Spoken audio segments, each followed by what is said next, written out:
নবম পে স্কেলে একটি বিশেষ সুবিধা যুক্ত হচ্ছে, সেটা হচ্ছে সরকারি কর্মকর্তা কর্মচারীদের জন্য। বিশেষ করে কর্মকর্তা না, এখানে 12 থেকে 20তম গ্রেডের যে সকল সরকারি চাকুরিজীবীরা রয়েছে তাদেরকে সরকার রেশন সুবিধা দিচ্ছে। এটা পুলিশ, বিজিবি, আনসার এবং সশস্ত্র বাহিনীর সদস্য এবং প্রতিরক্ষা বাহিনীর যে সকল সদস্যরা চাকরি করে, অর্থাৎ সেনা, নৌ বিমান বাহিনী এবং প্রতিরক্ষা বিভাগে যে সকল অসামরিক কর্মচারী যারা চাকরি করতেছে তারা অলরেডি এই রেশন সুবিধা পেয়ে আসছিল। এখন মাঠ প্রশাসনের সকলে, অর্থাৎ সরকারি প্রতিষ্ঠানে যারাই চাকরি করবে তাদেরকে সবাই সরকারকে এখন সরকার তাদেরকে রেশন সুবিধা দিচ্ছে। অর্থাৎ 12 থেকে 20তম গ্রেডের চাকরিজীবী যারা আছে তাদেরকে সরকার এখন রেশন সুবিধা দিবে। তো সরকারি প্রতিষ্ঠানে কর্মরত 12 থেকে 20তম গ্রেডের কর্মকর্তা কর্মচারীদের জন্য রেশন সুবিধার চালুর সিদ্ধান্ত নিয়েছে সরকার। এটা খুবই সুন্দর একটি সিদ্ধান্ত এবং এই সিদ্ধান্তটা অনেক আগে একটি দাবি উঠেছিল, অনেক আগ থেকেই সবকিছুরই দাবি উঠতেছিল, বাট এটা ডিসি সম্মেলন হয়ে থাকে প্রত্যেক বছর। সেই ডিসি সম্মেলনে এই দাবিটা অনেক আগে উঠেছিল এবং সেটার ধারাবাহিকতায় সরকার এই দাবিটা মেনে নিয়েছে এবং এটা আহ, বাস্তবায়নের উদ্যোগ নিয়েছে। অর্থাৎ দ্রব্যমূল্যের ঊর্ধ্বগতি এবং জীবনযাত্রার ব্যয় বেড়ে যাওয়ায় এই উদ্যোগ নেওয়া হয়েছে। সরকার মনে করতেছে মূল্যস্ফীতির কারণে নিম্ন ও মধ্যম আয়ের অনেক সরকারি চাকরিজীবী আর্থিক সংকটে পড়েছেন।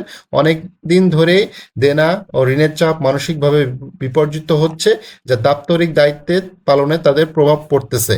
রেশন সুবিধা চালু হলে এই চাপ কমবে এবং কর্মীদের কাজে মনোযোগ বাড়বে, তারা সরকার এটা মনে করতেছে। পে স্কেলটাও দরকার আছে, নবম পে স্কেলের বেতনের বৃদ্ধির বিষয়টাও দরকার আছে। তো সবকিছু মিলায়ে সরকার বেশ ভালো সিদ্ধান্ত নিয়েছে।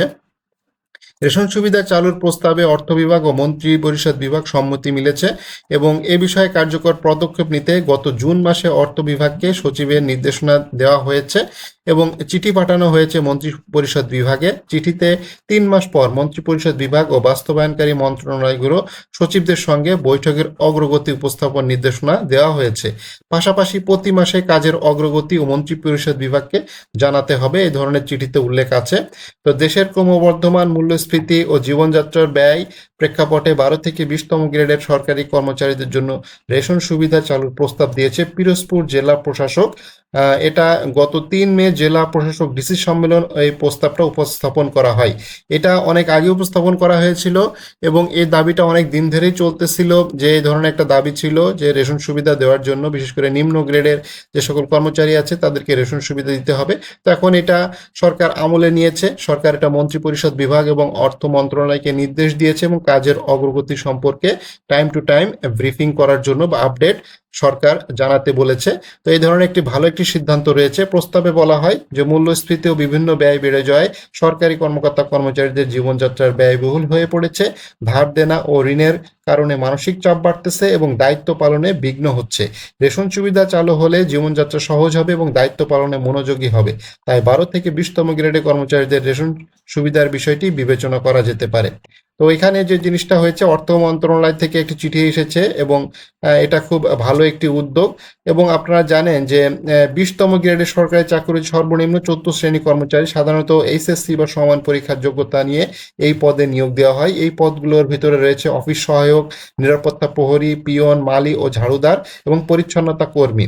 তো বর্তমানে সরকারের নির্ধারিত রেশন সুবিধা পায় 10টি প্রতিষ্ঠানের সদস্যরা। আমি আগে বলেছি যে এর ভিতরে আছে সশস্ত্র বাহিনী, সেনা ও নৌ বিমান বাহিনী, Bangladesh police, border guard Bangladesh এবং আনসার ও গ্রাম প্রতিরক্ষা বাহিনী, কারা অধিদপ্তর, ফায়ার সার্ভিস, সিভিল ডিফেন্স, জাতীয় নিরাপত্তা গোয়েন্দা সংস্থা, স্পেশাল সিকিউরিটি ফোর্স, দুর্নীতি দমন কমিশন ও মাদক দ্রব্য নিয়ন্ত্রণ। এই সংস্থাগুলো তো অলরেডি পেয়ে আসছে, এই সংস্থা অলরেডি রেশন সুবিধা পেয়ে আসছে। এর বাদেও যে সকল সংস্থা বা প্রতিষ্ঠান রয়েছে সরকারি, তারাও এখন থেকে রেশন সুবিধা পাবে। এখন এটা কবে থেকে চালু হচ্ছে সেটা এখন দেখার বিষয়, তবে সরকার নীতিগত সিদ্ধান্ত নিয়েছে, এটা খুব দ্রুতই চালু হবে আশা করা যাচ্ছে। পুলিশ বাহিনীতে 4 সদস্যের একটি পরিবারে মাসিক রেশন বরাদ্দ সাধারণত 20 কেজি চাল, 20 কেজি আটা, 2 কেজি ডাল এবং 4.5 লিটার সয়াবিন তেল এবং 2 কেজি চিনি একজন পুলিশ সদস্য পেয়ে থাকে। অনুরূপভাবে সশস্ত্র বাহিনীতেও ঠিক একই রকমই, কিছুটা কম বেশি হয়, একই রকম হিসেবেই কিন্তু তারা রেশন পেয়ে আসতেছে। অর্থাৎ যারা সেনাবাহিনী, নৌবাহিনী, বিমান বাহিনীতে চাকরি করতেছে তারা অলরেডি এই রেশন সুবিধা আওতায় আছে।